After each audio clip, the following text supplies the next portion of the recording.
Hello, everyone. Welcome to Nanuya Channel, the podcast where we open up about life's biggest questions, one honest conversation at a time.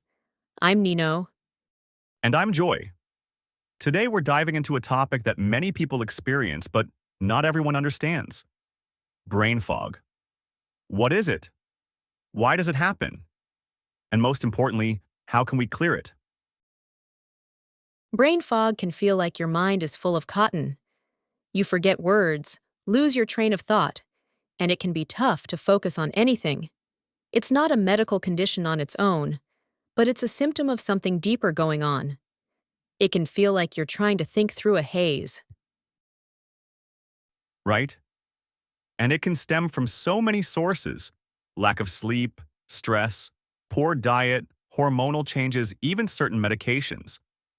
And of course, post-COVID, a lot more people have been reporting brain fog as part of long COVID symptoms. Joy, have you ever experienced brain fog? Oh, definitely.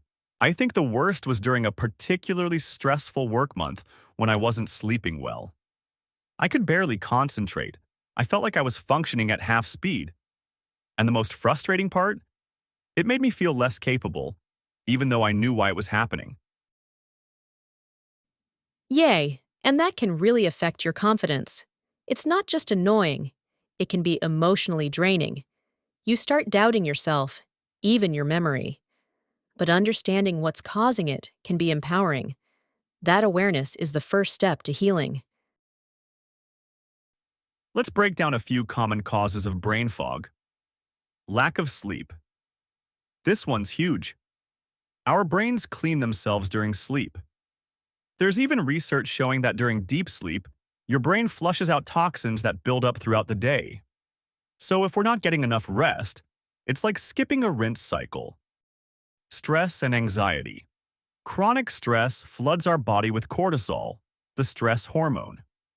When cortisol stays elevated too long, it can interfere with memory and cognitive function. Poor nutrition.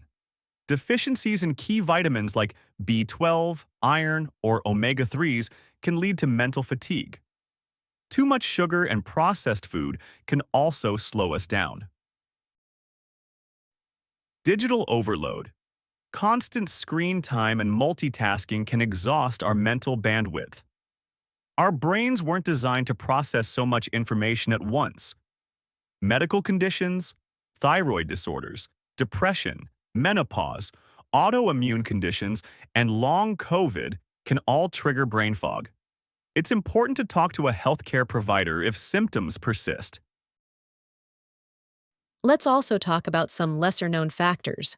For example, dehydration, even mild dehydration, can reduce concentration. And being indoors all day without natural light can throw off your body's rhythms and your mood. That's so true. And then there's the emotional side of it. If you're constantly second-guessing yourself or feeling like you're behind on everything, that mental clutter just builds. Sometimes it's not just what you're doing, but what you're thinking that adds to the fog. So now that we know what causes brain fog, let's talk about what we can do about it. Here are some practical, research-backed solutions.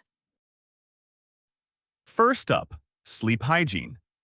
Go to bed and wake up at the same time every day, even on weekends. Avoid screens an hour before bed and try winding down with a book or calming music. Next, move your body. Regular physical activity improves blood flow to the brain. It releases endorphins and can sharpen focus. Even something as simple as stretching or walking for 10 minutes can have an impact. Also, clean eating. Choose whole foods, stay hydrated, and include brain-boosting nutrients like leafy greens, berries, fish, and healthy fats. Drink enough water. Even mild dehydration can make you feel foggy. Don't underestimate mental rest. Take breaks from tasks and screens. Practice deep breathing, listen to music, or just sit in silence. Your brain needs downtime to function well.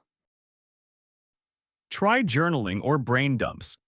Just getting everything out of your head and onto paper can reduce that mental pressure and help you focus again.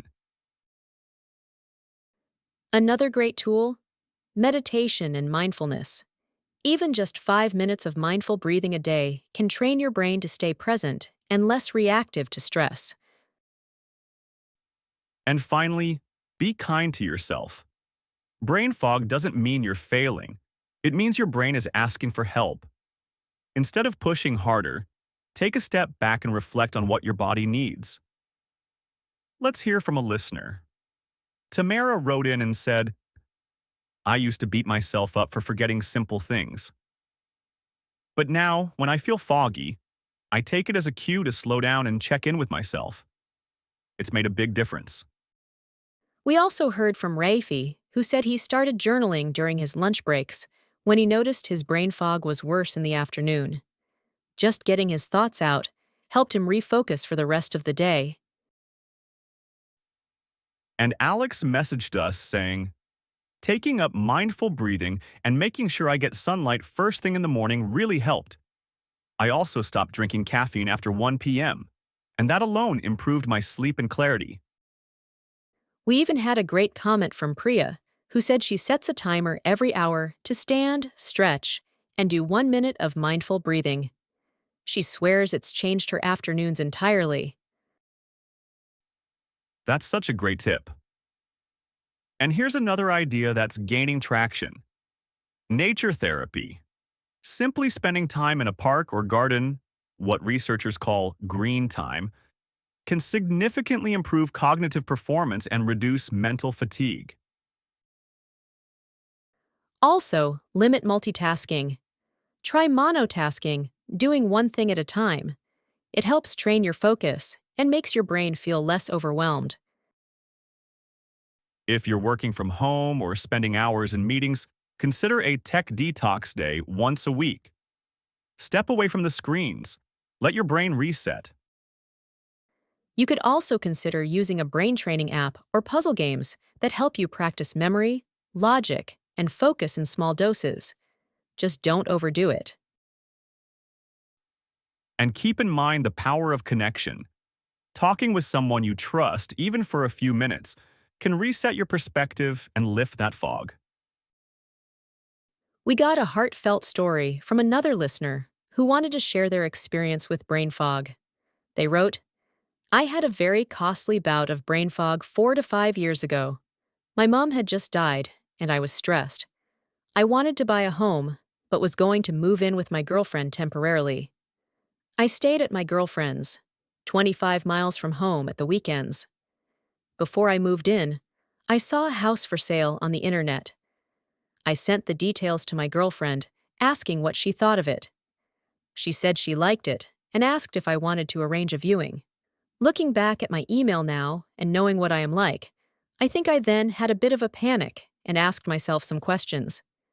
I had saved a good deposit and would have needed to have borrowed about the same amount as my inheritance. I asked myself what I would do if my mom's house didn't sell for ages and I would have the mortgage for longer. Thank you for sharing that. It really shows how brain fog can affect not only our work or concentration, but also huge life decisions. When your mental clarity is clouded by grief, stress, or fatigue, it's so easy to second-guess or make choices you later question. So to wrap up, brain fog is your brain's way of saying, I need a break. It's a message, not a malfunction. And when you listen to it, you give yourself a chance to thrive. We hope today's episode gave you insight, encouragement, and some fresh tools. Your mental clarity matters, and so do you. If you liked this episode, follow us and share it with a friend who's learning English too. And if you found this insightful, make sure to like, share, and subscribe. Until next time, Keep keep speaking, speaking, keep keep learning, learning, and and keep keep having having fun. fun.